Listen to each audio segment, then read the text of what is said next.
So if you're here for this seminar, from I don't care about God to spiritual but not religious, an exciting new way to start spiritual conversations with disinterested friends. That's a long title, isn't it? How it's going to work.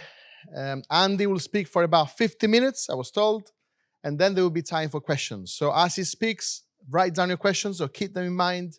There'll be time for interaction afterwards. So let me pray, and then I'll invite Andy to come.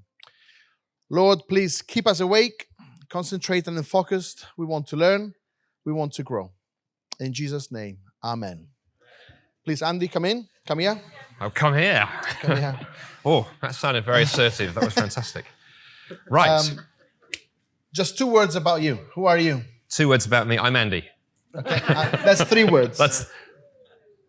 That's true. There's a contraction in there. Andy Bannister. I come from the UK. Live about an hour and a half outside London. First time at Foyer as well. I have not been here before. Otzi's been trying to get me here for the last few years, and the dates haven't worked. And then finally, I heard where it was going to be this year, and I thought I got to come. Great. So if you was in another country, yes, would you have come? Or you came because it's Spain by the sea? Well, of course, it's Spain by the sea. If it'd been in Italy, of course we'd have come. Great. Absolutely. Great. Denmark, not so much. Just because we got 3 Danes on the front row. So. Okay, so I'll let you speak. You've been prayed already. That's very good. So fantastic. Giovanni, thank you very much. Wonderful. Well, good afternoon. As you heard there, my name is Andy Bannister. I work for an organisation called SOLAS. That's the Scots Gaelic word for light. And we are an evangelism training ministry. So I spend half my time talking to kind of skeptical and hostile audiences, not just on university campuses. We do lots of work with churches, helping take the kind of style of stuff we often do on universities, lunch bars, and the such like, and taking those out into the community in cafes and restaurants and workplaces. So I'm very used to talking to hostile audiences. Thankfully, you look like a friendly audience. I sometimes have to talk to Baptists, though, and all bets are off at that point. And the other thing we love doing is we love teaching and training and equipping Christians how to talk about their faith with their friends, because you will probably not be unaware that it's wonderful to be in a space like this full of passionate evangelists. But so many of our friends and neighbours, friends in church and so forth, are quite nervous about talking about their faith and sharing their faith at work, at school, and wherever. And we love helping people do that. We've got lots of digital resources to back that up. A few bits there on the slide behind that. We're going to cover quite a lot this afternoon. So to help you get the most out of this afternoon, while I do the talky bit, I'm going to send round a clipboard. I'll start here with Giovanni. If you jot your email address down on that clipboard as it goes past, we'll do a couple of things for you at SOLAS. First thing we'll do is we'll take your email address and we'll sell it to Google. No, we won't do that. They've got it already. What we'll do is we'll send you the slides from today. Obviously, everyone's email address is in the Foyer booklet, but I don't know which of those are here and which aren't. So if you would like the slide deck, jot your email address down, send that to you, which means if you're a note-taking type of person, you don't have to worry about capturing everything. We will send you the slides, and you are welcome to use them, pass them on, do whatever you want with them. That aside, that introduction over, let's dive into this afternoon's topic. I'm not going to repeat the title because it's a ridiculously long one. I love giving titles that the MC can't get through without taking at least 2 breaths. That is success for me, and you definitely took at least 1 breath. But we're thinking about how we can engage, how can we start conversations with friends who are disinterested. There's been lots of thought, hasn't there, dealing with skeptics, people who are like, sort of proactively, I don't believe in God. But not everyone is necessarily like that. One of my oldest friends, his name is Mark. I've known him for almost 30 years. And when I first met him, very early on, I discovered that he had grown up in the church. He'd gone to a Pentecostal church until his teens. And in his teens, he'd walked away from faith and hadn't looked back. And by the time I met him in his early 20s, it wasn't just that he didn't know what he believed. He didn't care that he didn't know what he believed. And I remember a very early conversation with Mark where I said, I tried to sort of share my faith with him. And Mark said these words to me. He said, Andy, I don't really care about God. I don't really care about God. And I remember being quite stunned and saying, I think, well, you've got to care. It's the most important news on the planet. And his response was, is it? I mean, really? I've got the job that I want, the house that I want, the car that I want, the woman that I want. You know, life is good, man. Where does God fit into it? I'm just not interested. And maybe, as I say, you have friends, family members, neighbors, or when you go about the ministry that you do and you go onto university campuses, we're going to meet people who are like, I'm not hostile, it's great for you, but it just really doesn't interest me. Now, lots of censuses, lots of studies, national studies have picked this up, by the way, to give you a little bit of science this afternoon, just to prove to you I have some statistics behind what I'm saying. Although, as we all know, 43.2% of all statistics are made up on the spot. Thank you, 3 people. 2021 UK census, the country I come from, our 2021 UK census, 37.2% of people said they had no religion. They ticked the no religion box. Quite a staggeringly high number. Over a third of people now in the UK would say, I'm not religious. Come over here to the continent, to the mainland Europe. Various studies you can go to, but one recent one I looked at, Germany now is running 38%, would identify as no religion, and France and the Netherlands clipping 50% now. So a rapid number of people here in Europe don't identify with any religion at all. And interestingly, on some of these studies, on some of these surveys, people have the ability to write in the alternative. You could do that on the UK census. But of 22 million people, only 10,000 could be bothered to write atheist. They really were not like going down the anti-God route. They were doing the kind of more, I just don't care. And then, of course, at the same time, you have a rapid number of people who are also lumping for the spiritual but not religious category. Maybe you see those too in your settings. Where my family and I live in the UK, we are just 20 minutes from one of the largest prehistoric stone circle sites in Europe. It's called Avebury. And if you go there on a warm summer's evening, you cannot throw a scented candle without hitting half a dozen assaulted pagans, people wandering around in floaty robes, hugging stones, and so on. By the way, you shouldn't throw scented candles at pagans. That is not a good evangelistic strategy. But if you were to do it, you would see plenty. Interesting times that we live in. Well, in a moment, we're going to be thinking about how do we engage these type of people. But before that, I would like to get you guys and girls to do a little bit of work this afternoon. So what I'd love you to do is turn to the person next to you, or if you're an extrovert, 2 or 3 people around you. Let's be honest, if you're an extrovert, you know who you are, as does everybody else already. And I put a couple of discussion questions up there just to get your teeth into for a few minutes. I'm going to give you maybe sort of 2 or 3 minutes for this exercise. First question to talk about with your friend. Do you have friends or neighbors who fit this pattern we've been describing? And if so, have you ever tried to talk to them about your faith? How did it go? How's it gone when you've encountered somebody who's in this kind of like, I just don't care category? Did you see, some fruit? Did you get frustrated? How'd it go? And then the second question, if you get to it, what do you think might be some of the causes behind what's going on here? What's driving this kind of, I'm not religious, I'm spiritual, but not religious, and so on? What are some of the things that are going on, particularly in your context, because we represent a range of different contexts here? Have a chat about that for maybe 3-4 minutes, and then we will think together about how we might begin starting gospel conversations with this group. So over to you, and I'll be back in a few minutes. Okay, well, that was about 4 minutes. So I hope that was helpful, and if nothing else, you made a new friend this afternoon. So let's dig a little bit into the question then of how do we reach people like my friend Mark, perhaps people that you know, who, as I say, if you try and talk about God, they're not going to respond with hostility, they're going to respond with a shrug. Well, as ever, in all of this, I've always been a great believer in the power of questions when it comes to evangelism. In fact, I wrote a whole book on using questions and evangelism. Utterly shameless plug. But I love the power of questions because, of course, Jesus used questions in evangelism. In fact, maybe many of you here in this room have lain awake at night worrying and anxious about the issue of knowing exactly how many questions did Jesus ask in the Gospels. Well, I can now put your tortured mind at rest. It's 307 questions he asks in the Gospels. He's asked 83 and he only answers 8 directly, which is fascinating.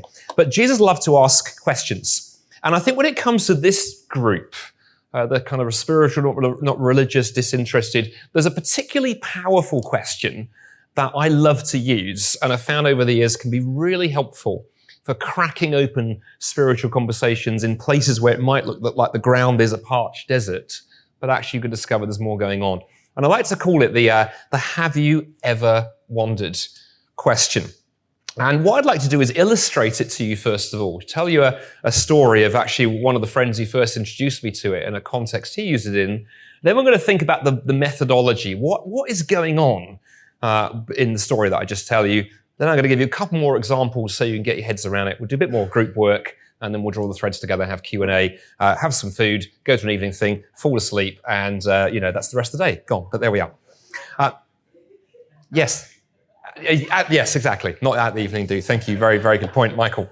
So I got a friend back in the UK whose name is John, and he's a high school teacher, teaches for a public high school down on the south coast of England. And as a Christian teaching in a secular high school, John has to be very careful what he says or doesn't say about his faith. If he's too direct, particularly with his students, he can get in all kinds of trouble. Because we're obviously a secular country, it's a secular school. Likewise with his colleagues, he has to be careful. But on one occasion, I recall John saying to me, he said, Andy, I've worked out that wandering questions are very, very fruitful. And I said to him, what's a wandering question? And he told me this story. He said a few years back now, he was teaching a class of 15-year-olds. He teaches philosophy and religious studies. So he was teaching a class on morality and ethics. He had about 30 15-year-olds in his class. And to illustrate a point about human rights, he put up the cover of Time magazine from August 2010. And that very famous cover, it won photojournalism awards around the world. It's back in the day.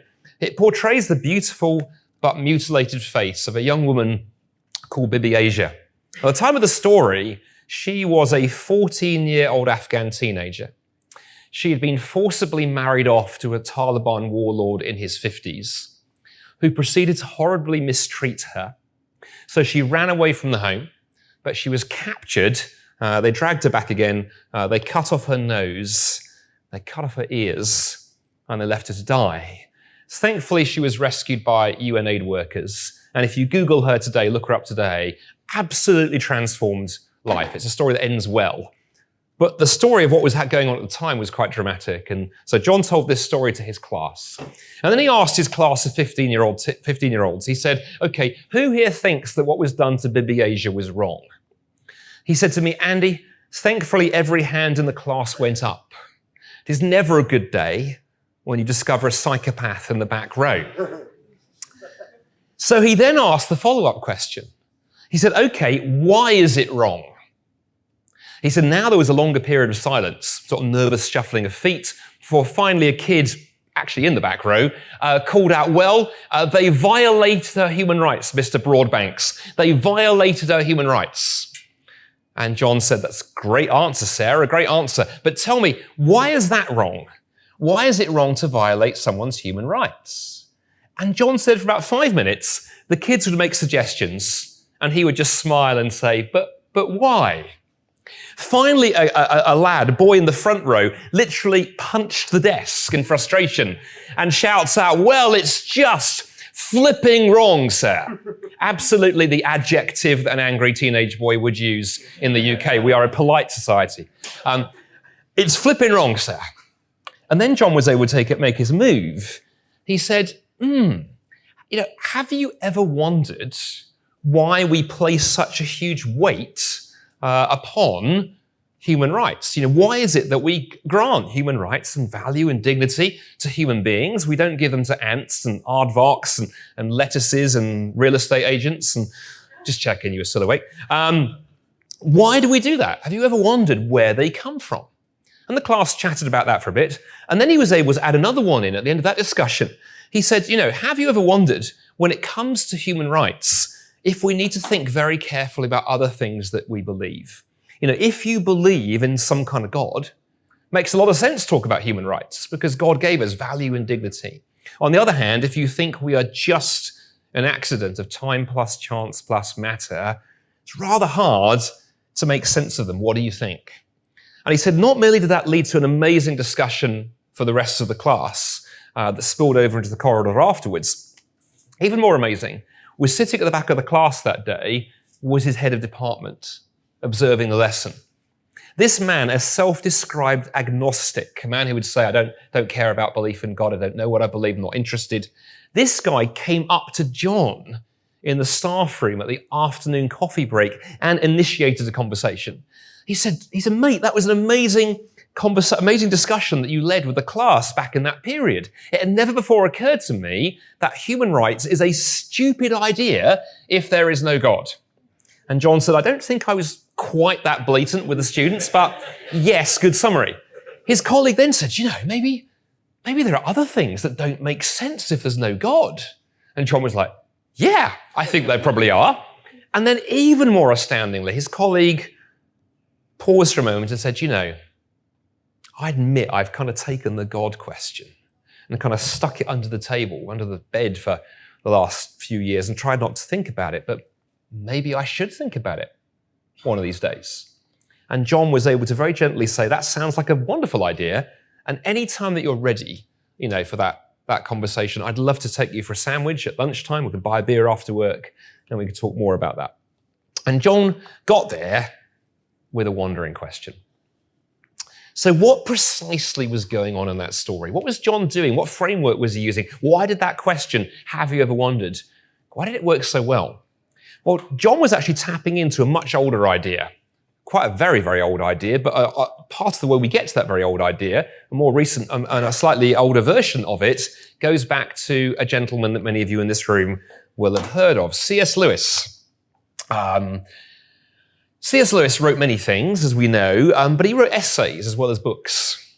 And in a little essay he wrote round about the late 1940s, he asked us to imagine that you are standing inside a garden shed. So here we go. This isn't actually C.S. Lewis's garden shed. Don't get excited if you're a Lewis person. It's just a stereotypical garden shed. And Lewis said, I want you to imagine you're inside this shed and the door is shut and there are no windows. And outside, it's a bright sunny day. Typical kind of day that we have most of the time in the UK, typical British weather. And I can't abide jokes about the British weather. We had an amazing summer this year. I was just inside at the time and I missed it. Never do that joke ever again. So anyway, C.S. Lewis said, imagine you're in the shed, the door is closed, sun outside, but there's a crack in the door. There's a crack in the door, said Lewis, and I want you to imagine, he said, there's a narrow beam of sunlight coming in through the crack in the door. So there you are in the darkened shed, all is dark, all is still, all is pitch black, apart from this beam of light coming through the crack. Then Lewis said, you can do a number of things at this point. First thing you might do is you could look at the sunbeam. You could just enjoy the experience. You could go, isn't it lovely? Aren't sunbeams marvelous? Isn't it pretty? If you were a photographer, you might take a picture of it. If you were a painter, you might paint it. If you were a poet, you might write a little ode about sunbeams. And if you're an Instagram influencer, you would just use it to take a picture of your lunch and put that on your feed. Again, you're a tough audience this afternoon. And you could just look at it and enjoy the experience, stop there, go no further. Second thing, said Lewis, is you could look through it. You could look through the experience and you could either just explain it away and just go, oh, what's all the fuss about sunbeams? It's only, photons, striking bits of floating vegetable matter in the shed and causing a chemical reaction on the retina at the back of my eye and a brain reaction and so forth. What's all this rubbish about beauty? Or you could simply literally look through it to the garden wall behind, the shed wall behind it and go, nothing exciting to see here, nothing to see here, move along. Or, said Lewis, you could do another thing. You could look along the beam. If you stepped into the sunbeam and lined your eye up with it, then you'd see up the sunbeam, through the crack in the door, and you'd actually see, of course, millions of miles away, the sun shining up in the sky, the source of the light in the first place. And in his little essay, Meditation in a Tool Shed, Lewis applies that to lots of experiences we have in life. He said, life is full of experiences that you could just look at them and have, that's great fun, I'm glad I had that. Or you could explain it away, particularly if you're, a materialistic atheist. Or you could look along it and go, I wonder where that came from. You see, think of my friend John there in the classroom with those students. When it comes to the issue of human rights and justice and dignity, our atheist friends have a limited number of options. If you don't believe in God, you could just look at the experience, right? You go, human rights is amazing. Isn't human rights wonderful? Yay, human rights, isn't it great? And you could stop there. You could explain it away. You could go, well, human rights are just nothing more than a fantasy. We are just a 1% bit of pollution in the universe. That's a quote, by the way, from Lawrence M. Krauss, a very famous cosmologist and physicist who said we are 1% bit of pollution in the universe. There's a reason he's a physicist and not a motivational speaker. That's all I'm saying. But you could be that brutal. You could explain it away. Or thirdly, where things might get interesting is if you did what my friend John did with his class of students. If you were to say to somebody, hey, where is this experience of human rights and justice? If we turn around and look the other way, is it pointing somewhere? Is it a clue? Is it a sign of a bigger story?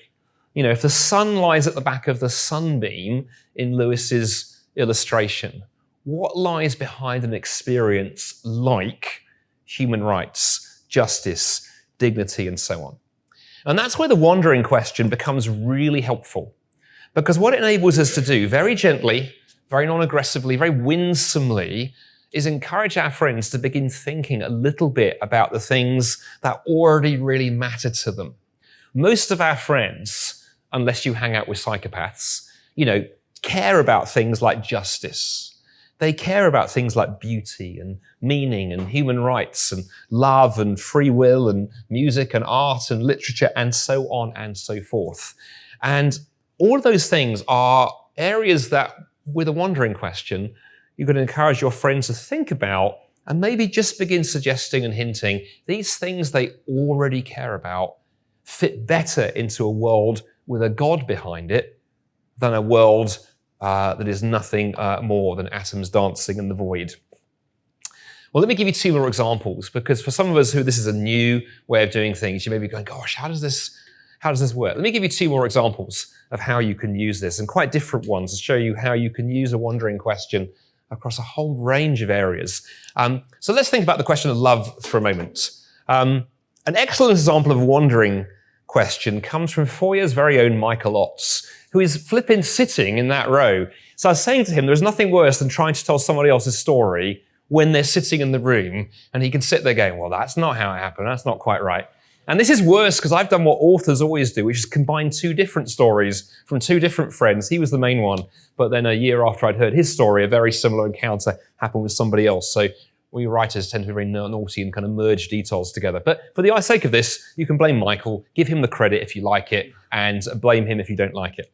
On one occasion, Michael was chatting with a student he'd met on a university campus. Which campus was it? Do you remember? It was in Copenhagen. Very good. The entire front row here have just fainted with excitement. Just wonderful. And on discovering that he was a Christian, the student he was talking to said something like, I'm not into God, was the response. I'm not into God. Which was probably their way of thinking, if I just throw that out there, he can't go anywhere. Because how do you get past, I'm not into God? It's a absolute, the door is shut, the bolts are on, the key is turned, and they've nailed planks of wood across the entrance. You potentially could be stuck at that point. But that's where, if you get creative, you might think to yourself, well, the front door is shut. But if I could come around the side route, the side door. So Michael responded, he said, well, yeah, fair enough. What are you into? What are you into? To which this student replied, I'm into love. Which I think sounds much better if you say, I'm into love. It's really quite impressive. That's great, Michael said. What do you think love actually is? What do you think love actually is? And the student thought for a moment and said, I don't know. And at which point, I think the story goes, Michael then said, well, would you like me to give you a definition? Would you like me to give you a definition? And the student went, okay. And Michael, I paraphrase because I won't get it right and he'll throw things at me, said words to the effect of, well, okay, what about if we say that love is a chemical reaction in our brains and a biochemical trick played on us by our genes to manipulate us into forming pair-bonded relationships with someone of the opposite sex so that we might mate, reproduce, and pass our DNA on to the next generation. What do you think? Now, this is where the other half of the story comes in, because in Michael's story, it was a girl he was speaking to. This happened very similar. The second part happened to a friend of mine who was at a northern university in the UK. Because at this point, the student said, that sounds quite interesting. To which it turned out that standing next to him was his girlfriend, who was not so as impressed by this response as he was, and apparently said, what? When you tell me that you love me, do you mean what he just said? To which my UK friend said, you have never smelt so much burning rubber in one conversation. Because the student then suddenly went, oh no. Actually, though, she's right. It's a rubbish definition. Which naturally led to, if you're the Christian in that conversation, being able to say, well, have you ever wondered why you think it's a rubbish definition? I've tried my very best to give you a purely scientific definition, and it turns out that's not enough for you.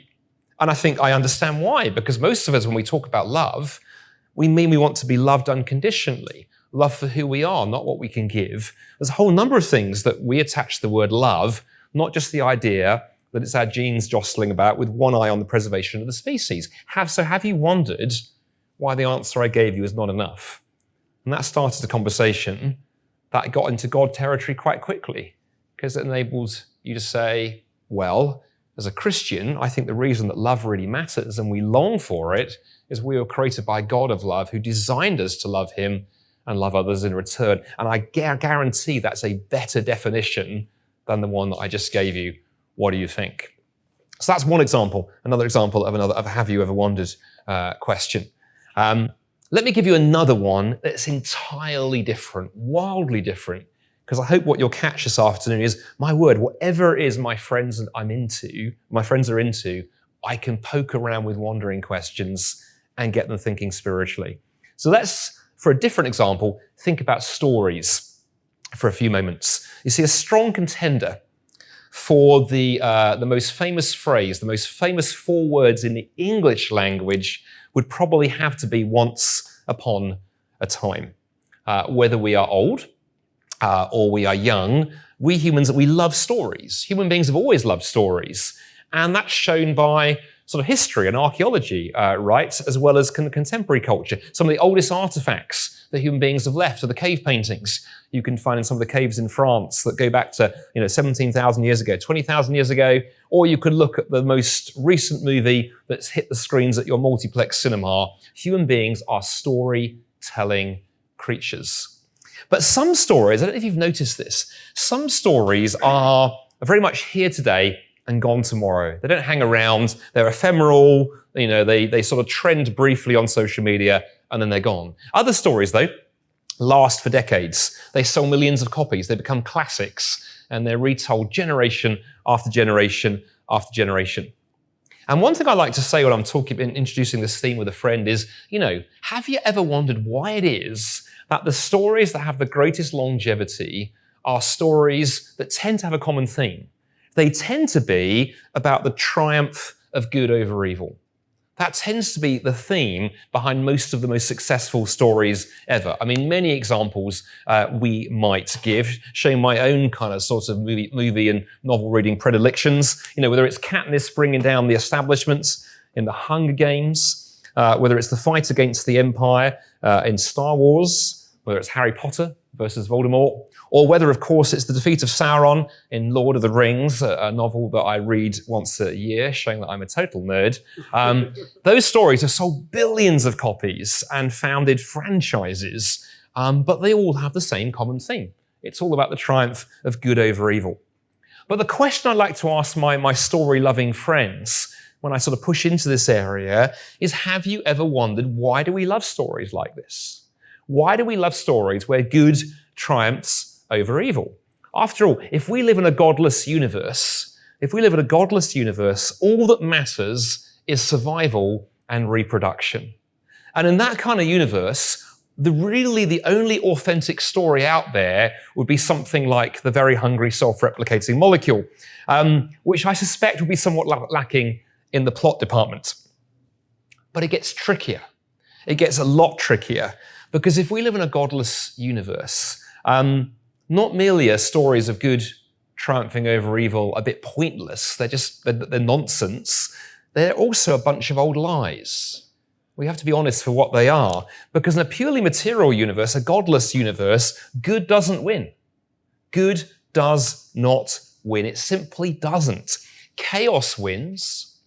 Death has the last word, and good, whatever good actually means, gets its backside totally kicked. If there is no God, suffering and death are the final word, and the story of everybody's life is absolutely identical. Born, suffered, and died. But the question we can ask our friends who love stories, who love movies, is maybe, have they ever wondered if the reason we are drawn to those classic stories is because we know deep, deep, deep down inside us, instinctively, that the theme of good triumphing over evil is really, really true. And of course, it's certainly really, really Christian, isn't it? It's a profoundly Christian theme. And of course, the Christian story is reflected in many of these great stories, sometimes deliberately, sometimes accidentally. So, for example, J.K. Rowling, the creator of Lord of the Rings, the Harry Potter books, has said in interviews that she was influenced by her faith. She has some kind of faith. There's something going on there. She was raised in the church, and she's spoken openly about that, how it influenced her storytelling. Or you might go more blatant and look at Tolkien. Tolkien, who said, the Lord of the Rings is, of course, a fundamentally religious and a Catholic work, unconsciously so at first, but consciously so in the revision. And the question we want to raise with our friends is this: look, if Christianity is the true story, Christianity is the true story of how a good God created a good world for human beings, of how we were corrupted by greed and by power, and of how God stepped into creation to rescue us at the cost of his very own life, it should come as no surprise, should it really, that the greatest stories are those that in some way reflect the one true story. So there you go, 2 examples of how to use wandering questions. And with a wandering question, really what you're trying to do is four quite simple steps that take a bit of time at first, but as you practice, become easier and easier. Step number 1 is you're trying to find out what your friend is passionate about. What I love about the wandering approach, it forces you, it encourages you to get to know your friends. Rather than just see them as gospel projects, you've got to slow down and get to know people. What do they care about? What matters? What drives them? What gets them out of bed in the morning? What is the center of their world? Then you take an interest in it. You want to ask questions, find out why they care. Why does it matter to them? Dig around a bit. Show that you're taking an interest in the things that they're interested in. But then the 3rd step, you are prayerfully looking for that opportunity to ask a wandering question. So just gently say to your friend at the right moment, hey, have you ever wondered? And to plant that seed to get them thinking about how the thing they care about probably doesn't fit quite that well into a godless world. Could it be that your friend has stumbled across one of those C.S. Lewis sunbeams slanting down into the darkness? And then the 4th step, of course, is you want to gently say, look, it's great that you care about this, but I just wonder whether the Christian faith makes the best sense of the things that you already care about. Well, in a moment, we're going to draw the threads together, and then we'll have a little bit of Q&A at the end. But before that, I want to get you folks to do one more little bit of work together. Because I thought it'd be really good to get you to turn to the person next to you and have a little go at chatting about wandering questions. I'm going to give you 5 minutes for this one. And what I'd like you to do is talk to the person next to you and introduce to your friend, perhaps a family member, a friend, a colleague, perhaps a student you've met on a mission, someone you know or you've met who is disinterested in faith. What things do you think they care about most deeply? If you've got non-Christian friends, hopefully you'll be able to go, oh yeah, I've got my friend, she or he really cares about this. And then maybe talk together about, hey, what kind of wandering question might be interesting to poke, to prod, to hint, to nudge, to get them thinking about something spiritual, starting from where they already are. Easier with some topics than with others, but I also am a great believer in collective godly wisdom. So it may be that as you share that story with the person sitting next to you, they have an insight that you can use next time you see your friend. I'm going to give you 5 minutes for this exercise, and then say we'll draw the threads together, and Giovanni is going to come back up, and we are going to have some Q&A time together. Okay, 5 minutes, all yours. So let's pull the threads together then, and just want to reflect as we do that I think one of the reasons that wandering questions that I've been introducing to you this afternoon work so well is that you're starting from a place where your friend already is. That can be really, really helpful in evangelism. Rather than get all glum and all depressed because your friends don't show the slightest glimmer of a spiritual interest, or worse, sit there thinking, Lord, could you send me some new friends? Because these friends are terrible.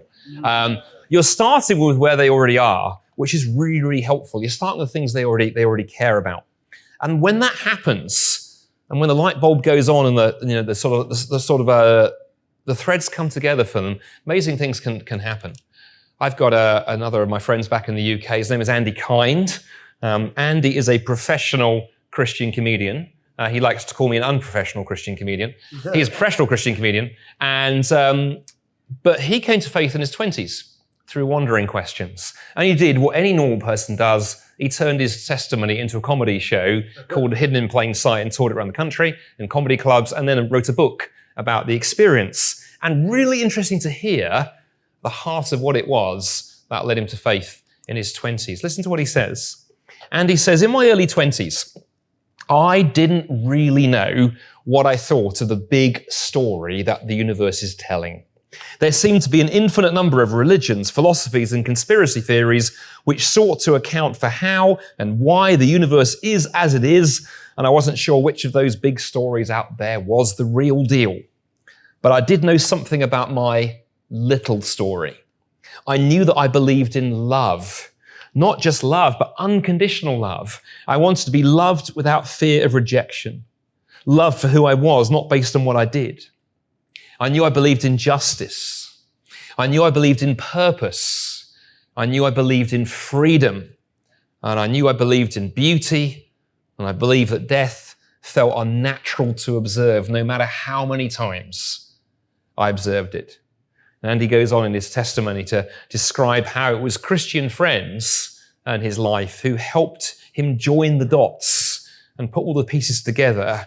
And then finally, after a few years of searching, he realized, as he put it, it was the big story of Christianity that made sense of the little story of his life. Well, one final thought before Q&A. I said the wandering approach is an old approach. We saw C.S. Lewis play with it, map it out in the 1940s, but actually goes back much, much further.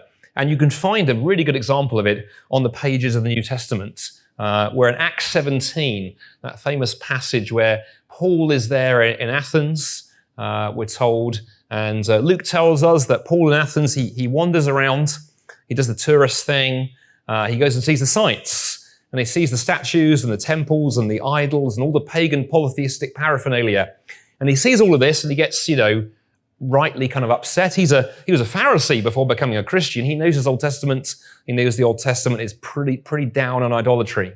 So you'd expect Paul to go down to the Areopagus and let the Athenians have it with both barrels, metaphorically. You crazy bunch of mad pagans, what are you thinking? But he doesn't. He sees this altar to unknown God. He trots down to the Areopagus and he does this beautiful sermon where he basically asks a wandering question. He says, "People of Athens, I see that in every way you are very religious. For as I walked around and I looked at your objects of worship, I even found an altar with this inscription, 'To an unknown God.' So you are ignorant of the very thing that you worship, and this is what I'm going to proclaim to you." And then Paul goes on to basically preach a wandering sermon. He effectively says, have you ever wondered what is going on here? And then using the altar, and then using a few of their own poets, he's been reading their literature, he goes on to tell them about the God of the Bible. It's a brilliant illustration of how to start from something your friends care about, even if your friends are light years away. These guys were pagans, and Paul is still generous enough to start from where they are and build this bridge to the gospel. And of course, C.S. Lewis, whose tool shed we briefly borrowed earlier, came to faith via this route, because it was Lewis in his 30s realized the things that he cared about most, literature and art and poetry and ethics and history and all this stuff, made no sense on his atheism, that he came to faith. And it was Lewis who wrote these words, "I believe in Christianity as I believe the sun has risen, not only because I see it, but because by it I see everything else." And Lewis is saying, once you become a Christian, take the gospel seriously, it lights up everything. But as evangelists, we can reverse the metaphor.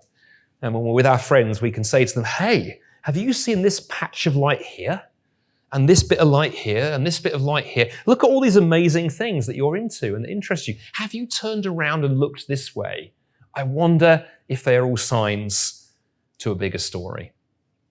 With practice, you can learn to ask wandering questions out loud as you use them to discover ways to start conversations about faith with your friends and your colleagues. And to help you on that journey, just before we head into Q&A, we have a little gift at Solas to help you. We are not rich enough to give paperback copies to everyone, but we've got an electronic copy of a book that I and 9 other people, including Michael, wrote about 18 months ago, called Have You Ever Wondered? And it's got 28 short little chapters, each wondering about a different thing. It's totally non-Christian friendly. We worked incredibly hard to ensure it assumes nothing. You can give it to a friend. They can read it in any order. They can start from the things that interest them. And the QR code, the link there, will give you a free download. If you've got friends who don't mind ebooks, you can pass that along to them. Or you can have a look at the ebook, and once you realize you can trust us with your friends, you can get a paperback copy and pass that on. And we've been amazed how easy a book full of wandering questions is to give to somebody. We've been getting stories almost weekly at Solas coming in from how God has been using it. And so often the stories start with someone saying, "I had a friend or a family member, I'd given up, I didn't think I could get anywhere," and stuff is happening. One of the most recent ones, we had a woman email a couple of weeks ago to say her teenage son had walked away from faith, aged about 13, given up on it. He's now 17, but he's been willing to look at this, and they're doing one chapter every weekend, reading the chapter and then talking about it. And she said he has just set foot back in church for the first time. And so he's not fully there yet, but coming this approach has opened some doors. So thank you for listening. Giovanni is going to come up and explain how we're going to do Q&A. And I think the deal was that I was going to take the easy questions and he was going to take the tough. Was that right? Yeah, absolutely. Can I ask my friend Francesco to pass the microphone around? Absolutely, that's fine. I love driving video guys mad by walking too far. No, that's fine. Too far Yeah, and too too far. fast. I Too hope far my and too non-British fast. friends were able to follow your... Yeah, there we are. This is good. This is fine. Good stuff. Right. I kind of managed. You kind of managed. Good I got man. the first question. Do you really read The Lord of the Rings once a year? At least every 18 months. Yeah, I know. Sad, isn't it? Okay. It's a very bad Hobbit. Got it. Any questions? Have we got a microphone? We have got a microphone. We do. Thank you. I couldn't help as I was listening. Feel like it relates slightly to Dan Strange's subversive fulfillment. Yes. Enter, explore, expose, evangelize.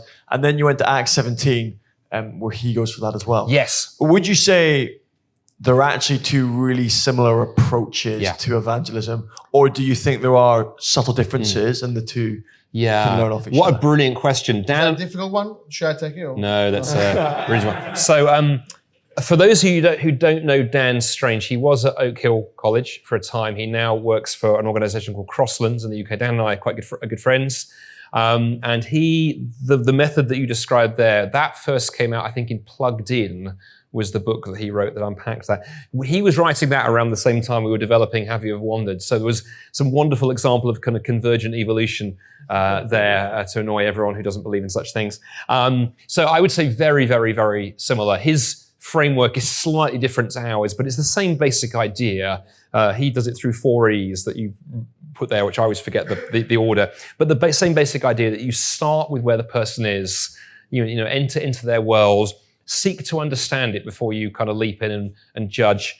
And the thing is, you can do that on some very, very strange places. I mean, you can get from all kinds of places across that way. Because sometimes, I think when our friends are into things that we really are not into, the temptation could be go straight for condemn. You know, well, how on earth could you be into X? And to slow it down and go, okay, well, tell me about that. Why is that attractive to you? What's interesting there? And then find the way to go, yeah, but I wonder whether, and then right the way across. And then, of course, what Dan's idea of subversive fulfillment, for those who haven't come across that idea, Dan's idea is that the thing that they're looking for in the thing that they're into isn't fulfilled outside of the gospel. The gospel fulfills the yearning and the longing and the whatever. Perhaps to give a, kind of sort of edge case example, somebody who's into pornography, for example, dark as that is and all kinds of things wrong there, what they're looking for, intimacy and connection, is right. It's a right desire mapped in the wrong place. And what you want just goes, no, the thing that you are looking for foolishly here is fulfilled in the gospel. So come to what is good and true. So yeah, very, very similar. It's a brilliant book. And what I like about Dan's book is that it's got some brilliant worked examples in the end about how to get to the gospel of everything from soccer, bird watching, Japanese toilets is in the appendix. I can't remember how to get to the gospel off Japanese toilets, but he manages it somehow. So yeah, highly recommend it. Dan's a great friend. We do stuff together. Does that help a little? Helpful. And your question, I think your question's really helpful in that model as well. When you think of exposing. Yeah. If you're asking them the question, have you ever wondered, having already tried to understand where they're coming from? Yeah. And just on that, by the way, I think we found in sort of developing this that the have you ever wondered, it's a very open-ended question. Anytime that we can do questions that draw people in, that get people thinking and get people intrigued are helpful. Sometimes as Christians, we can go straight for very closed questions, yes or no, that kind of thing, or we're trying to box people into our categories. This involves a little bit of trusting the Holy Spirit and going, let's just ask the wondering question, and it might be more of a conversation that does this. But hey, Paul did it, so thanks for that. Can you repeat the name of the author? Yeah, yes, Daniel Strange, and the book is called Plugged In. And I forget the subtitle, it's got a clever subtitle. Dan Strange, not a name you forget in a hurry. He's never heard that before. If you ever meet him, do that joke, because he'll appreciate that. Thank you. I think my friend Samuel has a question. Simon? Samuel. Oh, Samuel. Samuel. Thank you very much. Very useful from also a practical point of view. I'm wondering, how would you respond to a person that says that, I trace back this light of beam, that in the illustration, and that obviously points to something that goes beyond our natural world, and that thing is the world of ideas. Because I'm a Platonist. Yes. So I think that this love, justice, etc. They exist, but I don't need God to ground this basic truth. There we go. Another simple question. Another really simple question. And how exciting that you have friends who are living, breathing Platonists, because they're in short supply. I think what I would do, Samuel, first thing I would do is, so often as Christians, we leap to deconstruction. So I would start by asking questions. I'd flesh out what they mean. I'd want to make sure I really understand. Tell me more about this and dig a little more deeply. then what you can do with a wandering question is to go, you can actually use it to critique, but you do it sort of gently. So you might say, for example, hey, I just wonder that most of the time, the kind of things that you describe, abstract objects, they exist in minds. They don't just sort of float freely about. There's somewhere that they live. Have you wondered about that? Have you thought about that? That's quite a sharp critique of Platonism, but you're not turning around and go, well, you're wrong for these reasons. You're drawing out of them and getting to think about those things. Because I think the bridge that you are looking for, if by the Holy Spirit you can get there, is actually the bridge that Augustine took 1700 years ago, is going, those kind of Platonic concepts, whatever they are, love, justice, beauty, abstract objects like numbers, they do locate best in a mind. And the best place to put those is the mind of God. So actually, Platonism has half the story. It just doesn't have the end of the story. And you want to try and encourage your friend to go, come on home. You can bring a lot of what you already have recognized. Well done on the things that you've seen, that those things are bigger than us. But I just encourage you to come a little bit further. I think you do need God. Otherwise, you end up somewhere really quite peculiar. But I would try and tease my way through there through wandering, digging, pushing a little bit further. And I'd be encouraged, by the way, that of course that was the route that Lewis took.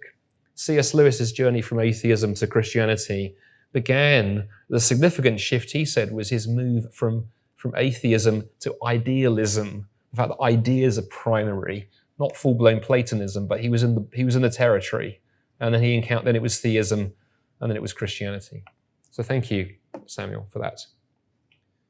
Yeah, so I was going to ask, I love wandering questions as well, but sometimes I've encountered people who say something like, are you trying to convert me somewhere along the line? And I guess I found that wandering questions kind of depends on who I'm talking to and the context. So I guess, are there certain contexts or people where you think it's less helpful? And if you do have someone that says that, how do you respond to that? Yeah. I've had people occasionally look at me and go, I know what you're trying to do. And that can be fun. Depending on your friendship, you can go, yeah, sprung. I think Jesus is the best news ever, but it might take a while to get there.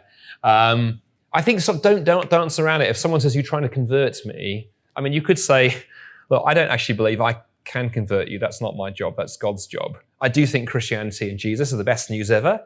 I'd love to help you think about that, but I don't want to push you faster than is ready. So no, I'm just intrigued that you're on the edge of the Christian space and happy to chat about that a bit. But yeah, would I like you to meet Jesus? Yes, I would. Sometimes we feel the need to defend ourselves and go whatever. All questions are context specific. There are times that even with the same person, there could be times when there's a right moment for a wandering question and a wrong time. I mean, doing it every time you see somebody gets tiring once. I remember once teaching a seminar like this, and a lady raised her hand and she said, Andy, I need your advice. My sister's not into religious stuff at all, but I've been sending her a Christian video, once a week, every week for the last 2 years. And she's finally just emailed and asked me to stop. What should I do? I said, stop.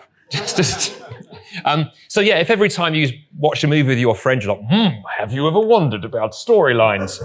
Probably shut up, But I think use it like salt, use it like seasoning. And if there are other questions, the great thing about the questioning approach, I do think with every person there's the right question that can crack that conversation open. But sometimes it can take time, listening, prayer, Holy Spirit, kind of thing. It's just discernment. Apologetics is partly an art, isn't it? It's a skill, it's a spiritual discipline, it's also an art as much as a science. Another question here, I think. Yes, right in the middle here, yeah. Have you ever wondered where the microphone is? There it is. Yeah, thank you very much. I will certainly do wonder about this topic. And my question would be that, so I have some relatives and friends who are really closed off to deeper conversations. They tend to remain on the shallow grounds when it comes to spirituality, deeper problems in the world, and it's like they try to escape these Yes. scenarios. So I really struggle with going deep with them. And I'm not sure that wondering questions would be right for them, or I may need a mental shift in this. Yeah. What are your thoughts on this? That's a great question. What's your name? Daniel. Daniel. You can adapt wandering questions. They're quite flexible. We don't always need to use them, but they can be quite flexible. What I have occasionally done in situations like you describe, and in fact, it happened before I discovered wandering questions, but my friend Mark, who I opened with, one significant crack in the conversation came when, he was very similar to this. It was like nothing really matters, everything's shallow, just you get on with life. Then I noticed he had an Amnesty International sticker on the back of his car. And I remember, once I'd read a few, Francis Schaeffer was quite helpful on me as a young sort of thinker.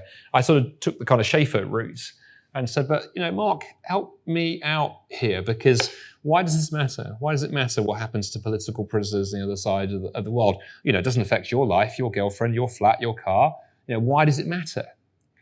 And that actually cracked open into something a bit deeper, and God is into the beginnings of spiritual territory. So it could be, Daniel, that you need to be praying and listening for that moment where your friend says something that actually gives away something deeper. Justice is a very common one here.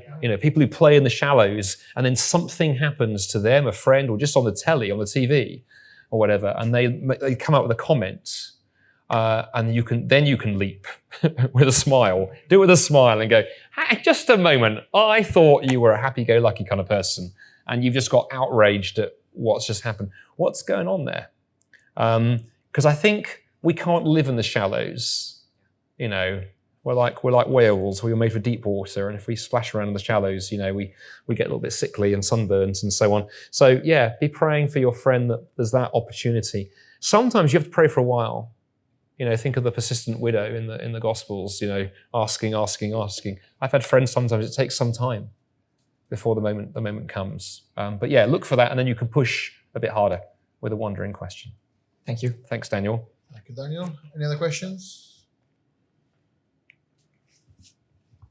How are we doing? Oh, there's one over there somewhere. Hi there, what's your name? Hi, I'm Sandra. Hello, Sandra. Nice to meet you. I was wondering if these wandering questions would work for someone that has deconstructed and is quite anti-God now. Oh, there's an interesting question. I haven't tried it in that context. My hunch is it might, because in a sense you've got the same thing going on. They're trying to kind of sort of shut and bolt the doors and keep God out. But what will happen is the inconsistencies will develop. Because it's one thing to throw God out, but most people then want to hang on to the things that belong to him. It depends on the reason they've deconstructed. This gets interesting if the person has deconstructed because they've seen, hypocrisy in Christians or had bad experience in the church. I've had friends who've had those kinds of experiences, and then of course, with all the pastoral sensitivity you can muster, you're into the wandering area of why does that hurt so badly? Why does it hurt so badly? Because we know deep down the church should be better because Jesus is different, and so the very fact that we're so angry and wounded is itself a clue to something else. Now, the challenge is exposing that without being a jerk. We're called to be fools for Christ, not jerks for Jesus. But I think you can go there. So a lot will depend on why your friends deconstructed. Even if they deconstruct and end up sort of somewhere else, you could poke, couldn't you, and say, hey, have you wondered why, you did this really interesting process of deconstructing your faith, and now you're here, but I don't see you deconstructing where you currently are. Have you wondered if, as humans, we can be selectively deconstructing? We do it over here, but then we don't do it over here. Whereas I tend to think skepticism is a universal acid. So what are you currently camped on? I'd love to hear. The challenge is doing that without going into apologetics mode and trying to immediately, deconstruct their deconstruction. But I think the power of a wandering question, I mentioned, Francis Schaeffer earlier. For those of you who've read him, Schaeffer was very good at sort of, as he put it, holding people by the scruff of the neck and then holding them over the pit of the consequences of their belief system. And that's probably a bit too extreme for Gen Z. We're a little bit more sort of fragile and aware of our mental health these days, but you can still gently poke and go, hang on a moment, you're being deeply inconsistent. And a wandering question might get you to that without you going through the front door. There we go. Time for one more question. One more question. If there is. There is a question. Down in the front, almost in the front row. Hello, what's your name? Hello, my name is Henrike. Hello, hi. I was wondering I have a few friends, that's gonna sound a bit boring now, but they're not very passionate about anything. They're just living a good life, just, doing well, but there's not one thing that makes them really passionate. Okay. So how would you approach them? Yeah. I mean, a couple of observations, three things. First thing, I'm sure you are doing this, be praying. We often, ironically, as evangelists, we sometimes forget the power of repeatedly praying for somebody. We've had friends that we've sometimes prayed for a long time, and then something has kind of happened. So start there. Secondly, patience. It may be they're not asking the questions now, but something may slip when something happens. Sometimes it's when personal tragedy happens, or those big moments in life where something happens to them or someone they care about. And then thirdly, another way in that I've seen, I learned from a friend of mine in the States, it's a slightly different approach, but in the same neighborhood as the wandering question. And what you do is you say to your friend, hey, I've come across this really interesting thing called fourth level questions. Have you heard about this? People love numbers. And your friend is probably like to go, no, what's that? And to go, okay, remind me what job it is you do. And they'll say, I don't know, I'm a teacher. Okay, why are you doing that job? Why do you do that job? Maybe they'll say, well, I want to earn money. Interesting. Why do you want to earn money? We're at level 3 now. Why do you want to earn money?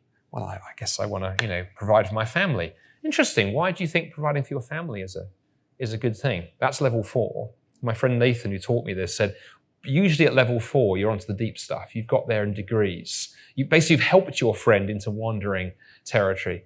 But I don't know about what it's like in your country. In the UK, I tell you, anything with a list in, people just love those kind of things. It's fourth level questions. People are like, oh, cool, that sounds cool. What's that then? So you could try a fourth level question and just see as you go down into the basement where you get to, and be praying. One final kind of closing kind of thought. In all of this, I've used Lewis quite a bit this afternoon. One of my favorite little C.S. Lewis illustrations I will kind of leave you with as we go to dinner. Lewis commented on one occasion, he said, the difficulty we run into is that so often the front door to people's hearts and minds is guarded. They're guarded by watchful dragons. Love that phrase he used. So you can't get through the front door. You can't take truth through the front door. But he said, with stories and the imagination and some of the stuff like we played with this afternoon, he said, I began to wonder if it was possible to tiptoe past the watchful dragons and go around the side door. And I think in evangelism, there's a real art in learning and praying about how do we go around the side door. Don't be discouraged if the front door is like disinterest or even a dragon breathing fire at you. There will often be a side door into the hearts and lives of those that we care about. Thank you very much, Andy.